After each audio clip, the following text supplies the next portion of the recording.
Once upon a time, there was Lee who lived in a small village. Lee was a simple stonecutter, working day after day, breaking large stones into smaller pieces. Though he was strong and skilled, he felt frustrated with his life. He worked hard, but he saw the wealthy merchant in the village living in luxury, riding in a fine carriage and surrounded by servants. Lee always thinks, if only I had wealth, I could live a better life. He began to feel that no matter how hard he worked, he would never have what he truly wanted. His life seemed so small compared to the riches and power of others. One day, Lee worked with his chisel. An old man appeared before him. The man, with a deep voice and wise eyes, told Lee he could grant him a wish. Without thinking, Lee blurted out, "I wish I were as rich as the merchant." The old man nodded and waved his hand. The very next morning, Lee woke up in a grand bed, wearing fine clothes. He was the merchant now. He owned a beautiful house,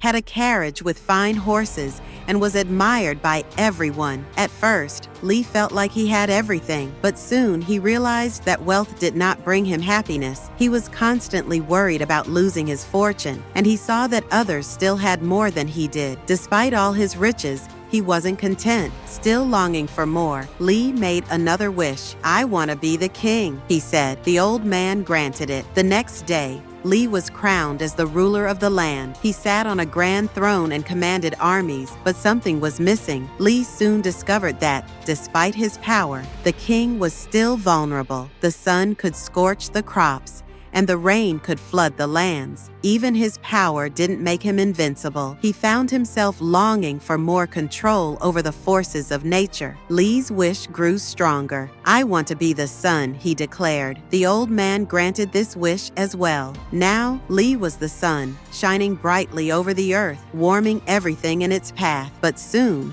Lee realized that the clouds could block his rays, and he was powerless when they came. He was still not the most powerful. Frustrated, he wished to become a cloud. The old man waved his hand again, and Lee became the cloud. He roamed across the sky, shaping himself into different forms, casting shade over the land. But then, he felt the wind pushing him in different directions, as if he had no control at all. He couldn't stop the wind. It was more powerful than he was. "I want to be the wind," Lee cried out in frustration. The old man smiled and granted his final wish. Now Lee was the wind, sweeping through the trees and across the mountains, stronger than ever before. But as he blew through the forest, he encountered something that could not be moved by his power: a massive, unyielding stone.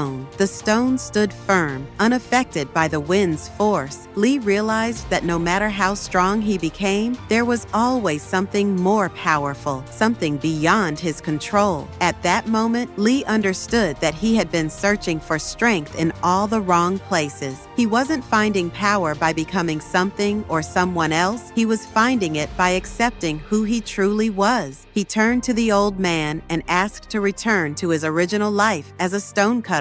The old man granted his wish, and Lee found himself back at his work. But now, with a new perspective, Lee realized that while he may not have been the richest or the most powerful, he was strong in his own way. He worked with greater purpose, knowing that each challenge he faced was an opportunity to grow. The stone, though heavy and unyielding, was not something to fear. It was something to conquer, one strike at a time. And so, Lee found peace in his work, understanding that true success comes not from wealth or power, but from embracing the challenges life presents and finding strength in overcoming them. Lee's journey teaches us that true strength doesn't come from wealth or power, but from embracing who we are and overcoming life's challenges. If you enjoyed this story, don't forget to like, share, and subscribe for more inspiring tales. What's one lesson you've learned from Lee's journey? Drop a comment below and let's talk about it.